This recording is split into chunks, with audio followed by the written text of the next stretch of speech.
Welcome into the PFF NFL Daily. It is time for our instant reaction to Week 17. As always, a lot of stuff happening here, Sam. The playoff picture starting to get a little bit more clear. Some teams dropping off. Some teams have some big opportunities heading into Week 18. So let's get into it. We just watched the San Francisco 49ers beat the Raiders in overtime after a pretty impressive start by Jarrett Stidham, but unfortunately ends in an interception. So the Niners hanging with the number 2 seed now with the Minnesota Vikings. Vikings just got waxed by the Green Bay Packers. Make sense of something here coming out of Week 17, Sam. Yeah, we got some playoff clarity in that we got some teams eliminated from the playoffs this week, including a team that didn't know they could be eliminated this week. Apparently, Ron Rivera seemed to be unaware that they could be eliminated from the playoffs this week. Feels like a little bit of an oversight from a team level. To me, I think the biggest story coming out of the Sunday games of things that were actually relevant and potentially new information. The Vikings getting absolutely stomped by Green Bay. You know, going into this game, it was another one of those games where Vegas knows something because Green Bay was favored, right? The Vikings were 12-3 coming into this game. The Green Bay Packers had basically half the volume of wins, but were 3.5-point favorite at home. And you're kind of seeing why, because Minnesota has been riding its luck all the way through the season. They were 12-3 with the worst points differential of any 12-3 team in NFL history. And now they're 12-4 with a negative points differential. They are minus 19 on the season in points differential, which for a 12-4 team is crazy. Like, the first half of this game was all the same stuff that's been going wrong for the Vikings all the way through the year. They just didn't come back this time. Yeah, good luck making sense of the Vikings again this week. I mean, I feel like they're either going to go to the Super Bowl with 4 fourth-quarter comebacks, or they're going to lose by 40 in the first round of the playoffs. We'll see if there's anything in between for the Vikings. We did get some clarity in the NFC South. The Tampa Bay Bucs finally clinch the South with a 30-24 win over the Carolina Panthers. The Panthers were up 11 at one point in the fourth quarter, but the Bucs scored the next 20 points. And a little turn back the clock action from Tom Brady and Mike Evans, by far the best game for this Bucs offense, and those two in particular in this game. So I know everybody's going to say, hey, watch out. If Tom and Evans get hot, you know, the Bucs could be difficult in that first round against the Cowboys, likely the Cowboys. Yeah, Tampa Bay finally got themselves together just long enough to seal the division, which is what I think everybody thought would happen all the way along. But man, it came really close.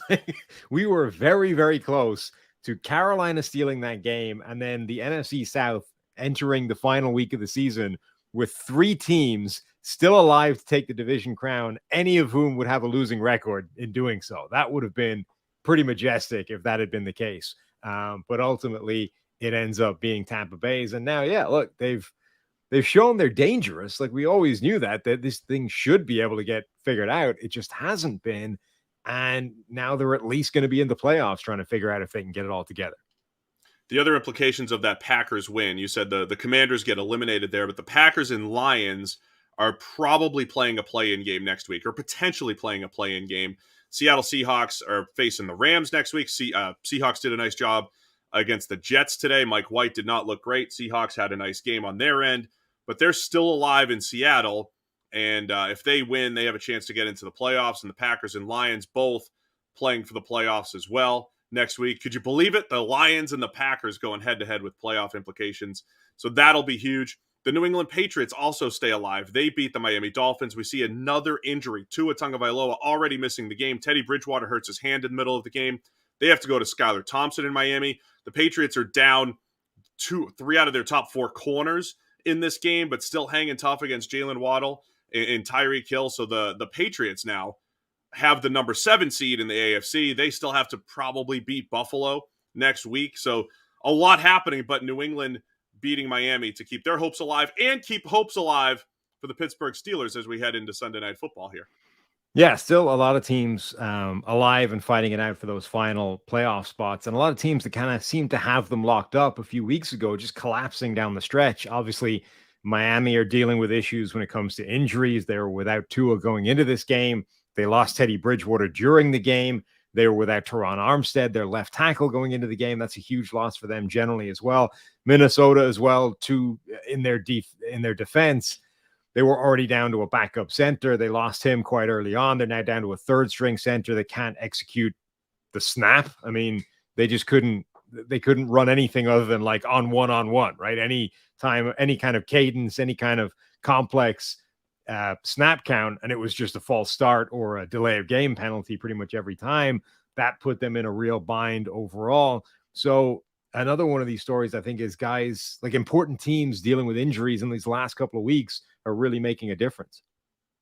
DraftKings Sportsbook, an official sports betting partner of the NFL, is my go-to when betting on the NFL this holiday season. Right now, new customers can bet just $5 on any NFL team to win their game and get $150 in free bets if they do. Check it out. Right now, everyone can earn up to 100% boost with DraftKings stepped-up same-game parlays. You go to the DraftKings Sportsbook app, you place a same-game parlay, and combine multiple bets like which team will win, player props, point totals, and more.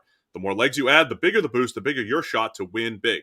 So download the DraftKings Sportsbook app now. Use code PFF to place a $5 bet on any NFL team to win their game and get $150 in free bets if they do. Only at DraftKings Sportsbook with the code PFF. Minimum age and eligibility restrictions apply. See show notes for details. Yeah, Sam, I think sometimes we get caught up. It's not even caught up, but you see how teams are trending, and the injury situation is massive. You know, if Minnesota does have these offensive line issues going into the playoffs, yeah, that could be a massive issue. And then you just see how the Packers are playing right now in their run game and what they're able to do here. Like, who wants Aaron Rodgers coming into town with this Packers team, who's more explosive on offense than they were the first half of the season? Defense has been far better these last few weeks in Green Bay. So a lot of it is definitely how you're playing right now and just, what the team looks like heading into the playoffs.